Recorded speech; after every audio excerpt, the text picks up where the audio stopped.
My dear friends and my viewers, जैसा कि आपको पता है कि हमें बहुत अच्छे लोग मिलते हैं, बहुत अच्छे लोगों हमें मशवरे भी देते हैं कि इस तरीके से किया जाए ताकि हमारा चैनल जो है और भी लोगों को अच्छी वहाँ से बातें मिल सकें और बहुत अच्छे व्यूज़ मिल सकें। आज जिस पर्सनैलिटी के बारे में मैं आपकी मुलाकात करवाने जा रहा हूँ वो किसी तारुफ की मोहताज नहीं, और वो ऐसी पर्सनैलिटी हैं, हमेशा मुस्कुराते हैं, बहुत उसका लहजा है बहुत नरम और मुलायम, और फ्रांसिस्कन ऑर्डर के बहुत ही ज़्यादा कह सकते हैं स्पिरिचुअल फादर हैं वो, और उनका नाम है फादर मुगल पीटर OFM। तो आपको आज जो बहुत अच्छी बातें आपको मिलेंगी और उनकी लाइफ के बारे में आज हम जानेंगे कि उसकी लाइफ कैसे वो फ्रांसिस्कन में आए और किस तरीके से आए। तो माय व्यूअर्स, आज हम वेलकम करते हैं फादर मुगल पीटर को। वेलकम टू फादर जी कि आप हमारे चैनल में आप आए, और थैंक यू, ये आप ही के घर में, आप ही के ऑफिस में हम आपका इंटरव्यू कर रहे हैं। आपका इतनी कीमती जो वक्त है आपने हमें दिया, हम आपका थैंक्स करते हैं। ये मेरे लिए बड़ी खुशकिस्मती की बात है। मेरा इस घर से फ्रांसिस्कन ऑर्डर के साथ बहुत अच्छा लगाव है और मैंने कहा क्यों ना हम शुरू करें फ्रांसिस्कन से ही। तो थैंक यू सो मच कि आपने हमें टाइम दिया। ये मेरी खुशकिस्मती है मैक्स कि आज आप मेरे पास हैं, और ना सिर्फ ये कि अब एक ख़ास काम की वजह से हम जानते हैं, बल्कि नवाब शाह से जो हमारा एक बचपन का तल्लुक़ है, आपके ख़ानदान से एक तल्लुक़ है, आपके भाइयों से एक तल्लुक़ है। आप छोटे थे, हॉस्टल में मैंने बहुत अरसा गुजारा उस वक्त से, और बाद में जब आपने फ्रांसिस्कन ज़िंदगी में कदम रखा तो उस वक़्त भी हम यहाँ बड़े भाइयों की तरह थे आपके साथ, और आज भी वैसे ही भाइयों की तरह खड़े हैं हमारे लिए। मैक्स भाई, आप बहुत इम्पोर्टेंट हो, और जब आपको मिलते हैं, आपके मिसेस को, आपके बच्चों को देखते हैं तो दिल खुश होता है। Thank you so much. हम में से हमारा एक भाई फ्रांसिस्कन चाहे कॉन्वेंट में नहीं रहता, लेकिन बाहर फ्रांसिस्कन नाम की गवाही देता है। तो ये और बाकी मैं चैनल की तरफ से आपको एक बार भी मुबारकबाद पेश करता हूँ, जो इतना कच्चा और ख़िदमत का काम सर अंजाम दे रहे हैं आप। तो मैं खुश हूँ कि आप यहाँ पर आए हैं। यकीनन आपके कुछ सवालात होंगे, मैं उनका जवाब देने की कोशिश करूँगा जहाँ तक हो सकेगा, लेकिन ये है कि मेरी नेक तमन्नाएँ और दुआएं आपके लिए, आपके चैनल के लिए और आपके सारी खिदमत के लिए। Thank you so much father ji. Father ji, सबसे पहले तो मैं जानना चाहता हूँ कि आपकी वोकेशन, हमारे व्यूवर्स जो जानना चाहेंगे कि आपकी वोकेशन कैसे हुई। ये एक अच्छा सवाल है, और अक्सर फादरों से ये सवाल किया जाता है कि आपकी बुलाहट कैसे होती है। यकीनन हर एक का तजर्बा ज़िंदगी का फ़र्क है। इसी तरह इस बुलावे में आना, और अब बड़े फ़ख्र के साथ मैक्स में आपको बता सकता हूँ कि मैंने अपनी काहिनाना ज़िंदगी के 25 साल मुकम्मल किए हैं। जो कदम मैंने पहले रखा एक आम से इंसान की तरह 25 साल पहले, वो बहुत मुख्तलिफ और फ़र्क था। एक सोच, एक उम्मीद लेकर घर से निकले कि हमें किस तरह से अपने आप को अच्छा इंसान बनाना है, खुदा यीशु मसीह के अल्फाजों पर चलकर उसकी तख्लीक शुदा चीज़ों और इंसानियत को प्यार करना है, और अपने आप की कैसे पहचान करनी।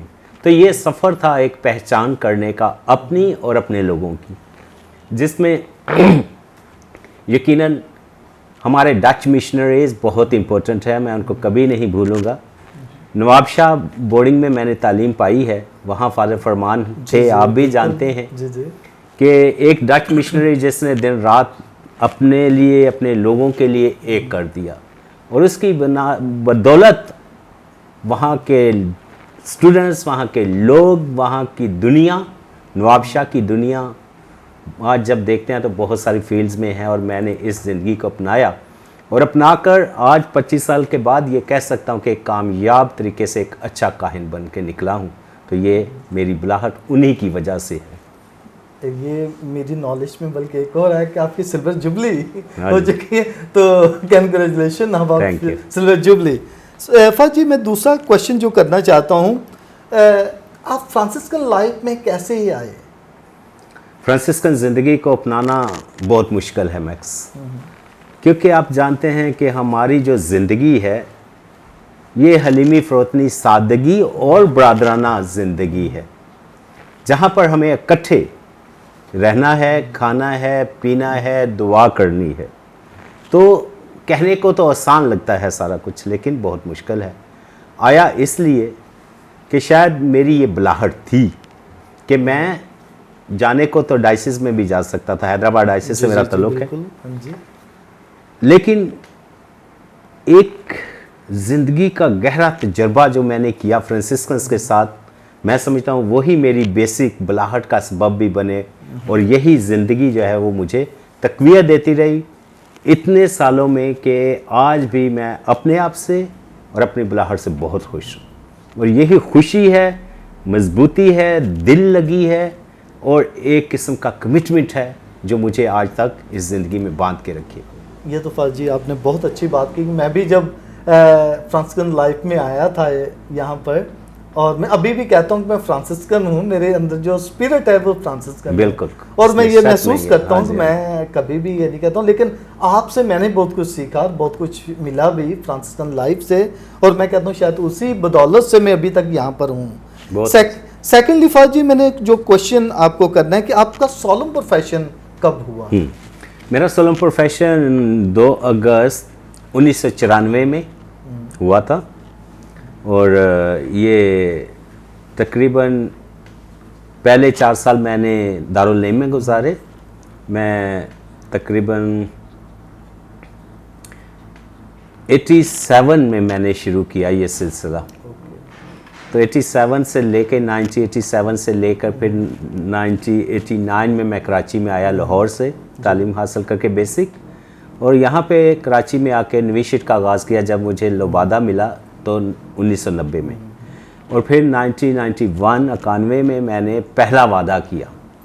तो पहला वादा था जिससे मैंने अपने हैबिट के पहन कर ज़िंदगी गुजारना शुरू किया। सही तरीके से। तो ये हैबिट ही एक पहचान है फ्रांसिस्कन की, हाँ जी। और एक इस जिंदगी की। एक ज़िंदगी। तो मैं ये समझता हूँ आपका जो ऑर्डिनेशन जो थी वो कौन सी डायसिस में हुई और कब हुई? मेरी ऑर्डिनेशन 1996 सितंबर 13 सितंबर 96 ओके। को हैदराबाद कैथेड्रल जो है ओके। वहाँ हुई थी, क्योंकि मेरा ताल्लुक हैदराबाद डायसिस से है, और घर मेरा अभी इस वक्त तो मीरपुर खास में है, पहले नवाबशाह में जी था। जी जी बिल्कुल। तो इसलिए जो मैं जब ऑर्डेन हुआ काहिन बना, तो मैं हैदराबाद में जो सेंट जेवियर कैथेड्रल है उसमें हुआ, और उस वक्त जो बिशप जोसेफ कुर्ट्स हैं कार्डिनल, जी, जी। इन्होंने मुझे ऑर्डेन किया वहाँ पे। तो ये हैदराबाद के बिशप होते थे। वो जी जी जी मैं बहुत अच्छी तरह से जानता हूँ जो बिशप बने थे, और मैं कहता हूँ कि वो बहुत ही नाइस पर्सनैलिटी हैं, और बहुत अच्छे, बहुत अच्छे शख्स, काहिन, कार्डिनल, बहुत अच्छे। जी। तो सबसे पहले आपकी अपॉइंटमेंट कहाँ पर हुई? मेरी अपॉइंटमेंट, मैं अगर आपको कोई मौजूदाना तौर पे बताऊं तो कोई ख़ास अपॉइंटमेंट नहीं हुई। अच्छा। मुझे इन्होंने, जैसे मैं फादर बना तो मुझे सीनियर हाउस में भेज दिया। Very good। लोग बूढ़े होकर सीनियर हाउस में जाते हैं, जी जी। मैं यंग फादर बनते ही मुझे सीनियर हाउस में रखा गया। लोगों को अपॉइंट किया जाता है पैरिशेस में, पैरिश के काम करने के लिए। तो मुझे मेरे जो प्रोविंशियल फादर थे, फादर सिगफ्रेड बर्गमैन, उन्होंने कहा कि आपको हमने स्टडीज़ पे रोम भेजना है, आपको पैरिश नहीं दिया जा रहा। तो इस तरीके से मुझे पहली ही अपॉइंटमेंट इधर हुई, लेकिन तजर्बे के तौर पे मुझे सेंट फिलिप पैरिश में 1 साल या 8 से 9 महीने काम करने का मौका मिला। तो उस वक्त फादर फरमान, फादर दाऊद और फादर विक्टर जॉन थे। बाद में फादर विक्टर जॉन और इलियास आए, थोड़ा सा अरसा फादर इलियास। तो इनके साथ मैंने काम किया, लेकिन मेरे पास सिर्फ 8 से 9 महीने थे फादर बनने के बाद। उसके फ़ौरन बाद मुझे इटली जाना पड़ा हायर स्टडीज़ के लिए। हाँ जी। तो इसलिए PhD वहाँ से? हाँ जी, मैंने PhD वहाँ से डॉक्टरेट की है रूहानियत में। तो आप क्राइस्ट द किंग सेमिनरी में भी टीच करते थे? जी जी, ये मेरा 19वां साल है। 19वां साल? हाँ जी, मैं 19 साल से 2003 से 2021 में तक अभी तक NCIT में बतौर प्रोफेसर स्टडीज़ करवा रहा हूँ। मेन फील्ड मेरी रूहानियत है, स्पिरिचुअलिटी की स्टडीज़, लेकिन उसके साथ साथ profits in the old testament, Mariology और डॉगमेटिक थियोलॉजी, डिफरेंट सब्जेक्ट्स मैं करवाता हूँ। और मैंने देख रहा था जब मैंने कहा कि फादर जी से कौन कौन से क्वेश्चन करूं, एक मैंने आपकी लाइफ में देखा और अपने सारी सिचुएशंस में कि प्रोविंशियल आप तीसरी दफ़ा बने जो कि मेरा ख्याल है कि फर्स्ट टाइम। हाँ जी, हाँ, आपके लिए ये लकी है कि आप प्रोविंशियल जो है, यानी कि provincial, my dear friends and viewers, provincial उसको कहा जाता है जो कि ये फ्रांसिस्कन ऑर्डर है पूरे पाकिस्तान में, उनके सरदार हैं, उनके बड़े हैं और उनको करते हैं। इसलिए मैं आपको थोड़ा सा एडवाइस कर रहा हूँ कि क्या है, तो ये तीसरी दफ़ा प्रोविंशियल बने और पाकिस्तान में पहली दफ़ा फ्रांसिस्कन जमात में तीसरी दफ़ा प्रोविंशियल बने, तो ये बहुत बड़ी एक thank you max, thank you, God bless. तो ये प्रोविंशियल बनने का क्या ऐसी खास बात सोची जाती है, देखा जाता है कि आपको प्रोविंशियल बनाया गया? एनीवे, सबसे पहले तो ये खुदा ही देखता और सोचता है, ये इंसान ने क्या सोचना और देखना और इंसान क्या कर सकता है, ठीक है। प्रोविंशियल जैसे इसका आम सा मतलब है सरबराही करना। किसी भी जमात की कोई बंदा एक लीड करने वाला होता है, तो हम एक किस्म का ऐसा सरबराह ढूंढते हैं जो अपने काहिनों को, फ़राइज़ को एक डायरेक्शन दे सके। यकीनन जैसे मैंने कहा है कि चुनाव खुदा का है, खुदा मुझसे ये खिदमत लेना चाहता है, मैं लोगों के साथ नहीं कर पाया काम, मैंने सारी उम्र सेमिनरियों में और इसी काम में गुजार दी है, क्योंकि 96 से जब मैं फादर बना तो 97 के एंड में ही ऑलरेडी मैं रोम चला गया था पढ़ने के लिए, तो वहाँ मैंने 5 इयर्स में अपनी डॉक्टरेट कंप्लीट की है और आते ही 2003 में मैं यहाँ सेमिनरी का रेक्टर बना था। 2003 से मैंने पढ़ाना भी शुरू कर दी। 2003 से फिर पहली दफ़ा मैं जब इलेक्ट हुआ एज ए कस्टोस, हम कहते हैं सरदार तो खैर मुझे अच्छा नहीं लगता, लेकिन head of the Franciscans here in Pakistan, तो ये था कि 2008 में मेरा पहला चुनाव हुआ था। तो 2008 से 14 तक ये 2 टर्में मैंने की। फिर उसके बाद दोबारा मुझे वापस वहाँ पे ले गए पढ़ाने के लिए, और उसके अंदर खैर पढ़ाना तो मैंने कभी भी छोड़ा नहीं था, लेकिन रेक्टर फ्रायरी का दोबारा बना। फिर मैंने 5 साल खिदमत की पढ़ाने में और स्टूडेंट्स को काहिन बनाने में। तो इस तरीके से फिर 2020 से दोबारा मुझे यहाँ पे ले आए हैं ये खिदमत के लिए। लेकिन यकीनन मैं अपना पाकिस्तानी चर्च में बहुत बड़ा कंट्रीब्यूशन समझता हूँ। पता नहीं 20 साल के अंदर इतने सारे फादर बना दिए पाकिस्तान के अंदर, जो मुझे भी याद नहीं है कि किस किस को मैंने पढ़ाया और कितनों को फादर बनाया। लेकिन फ्रांसिस्कन जमात में फादर एरिक से लेके फादर एरिक जो कि 2008 में फादर बने थे, फादर एरिक से लेके आज तक काफ़ी हैं, तकरीबन कम से कम नहीं तो 12-13 स्टूडेंट्स मेरे फादर बन चुके हैं। And I feel proud of it कि मेरा ये फ्रांसिस्कन जमात में प्लस पाकिस्तानी चर्च में एक बहुत बड़ा कंट्रीब्यूशन। और डायसिजन्स पता नहीं कितने फादर हैं जो कि दिलो जान से हम एक दूसरे को चाहते भी हैं, क्योंकि वो इस चीज़ को पहचानते हैं कि मैंने उनकी लाइफ बिल्ड करने में काफ़ी पॉजिटिव किरदार अदा किया। क्योंकि आपकी पर्सनैलिटी जो है बहुत कहते हैं ना, खुदा इसमें भी कहता है मैं दिल का फ़रोतन और मुलायम हूँ, तो आप में भी ये फ़रोतन और मुलायमियत बहुत ज़्यादा है। शायद खुदा ने आपको इसीलिए चुना कि तीसरी दफ़ा आप पाकिस्तान में फ्रांसिस्कन ऑर्डर में सबसे पहले जो है तीसरी दफ़ा प्रोविंशियल बने, और ये बहुत एक कहते हैं रिगार्ड से खुदा की तरफ से आपको ब्लेसिंग है, जो कि खुदा की तरफ से। हाँ जी, बिल्कुल, इंसान कुछ नहीं कर सकता, खुदा चाहता है। तो फाजी, मैं आपका एक्सपीरियंस जो है ये प्रोविंशियल होते हुए फ्रांसिस्कन लाइफ में क्या एक्सपीरियंस है? मैक्स भाई, ये अच्छा सवाल है और बहुत ही अच्छा सवाल है, क्योंकि देखो हेड बन जाना आसान है, हेड बन के ज़िंदगी गुजारना बड़ा मुश्किल है। तो सबसे पहले एक्सपीरियंस मेरा यही है कि ये ज़िंदगी कुर्बानियाँ चाहती है। जैसे जैसे आप बढ़ते हो वैसे ही हलीमी और इनकिसारी में नीचे आना पड़ता है। तो ये मेरा पहला तजुर्बा है। जब मैं नहीं था, आम सा एक फादर था, तो बात बात पे गुस्सा करना, अपनी मनमानियाँ करना और मनाना और अना का मसला बना बैठना। लेकिन जैसे ही आप सर्व करते हो एज ए हेड, फिर आप दूसरों को तरजीह देते हो। और मेरे ज़िंदगी में से मैं कभी भी नहीं भूला कि मेरी ख्वाहिश है कि तुम बढ़ो और मैं घटूँ। तो ये अल्फाज जो हैं हमेशा मैं याद रखता हूँ ये कलाम के अल्फाज जी, हैं, जी। क्योंकि मेरी ख्वाहिश है कि तुम बढ़ो और मैं घटूँ, और इसी फार्मूला के तहत मैंने अपनी ज़िंदगी बसर की है।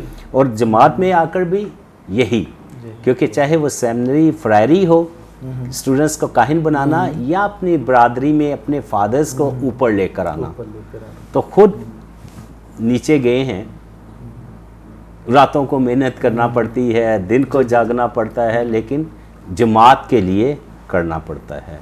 ठीक है माय डियर व्यूअर्स, ये हमारी जो बातें थी ये बहुत ही स्पिरिचुअल और सोशल के हवाले से भी हम देखते हैं, और हमारी क्रिश्चियनिटी के हवाले से भी ये हमारे लिए बहुत अच्छी हैं। मैं ये समझता हूँ कि ये जो आज फाज जी ने बातें की, ये हमारे लिए एक लेसन है for everyone, specially for the youth. हम इससे बहुत कुछ सीख सकते हैं, अपनी ज़िंदगी में कामयाब हो सकते हैं। आखिर में हमारे चैनल को सब्सक्राइब करें, बेल आइकन को प्रेस करें, ताकि हमारी कोई भी नई वीडियो आने वाली है आप इधर उधर तलाश ना करें, बल्कि आप तक पहुंच जाए। और हमेशा इसको जितना भी शेयर कर सकते हैं शेयर करें, ताकि ऐसी ज़िंदगी भर की बातें जो हैं आपको मिल सकें। और हमारे चैनल में आपको ऐसी बहुत सारी चीज़ें मिलेंगी।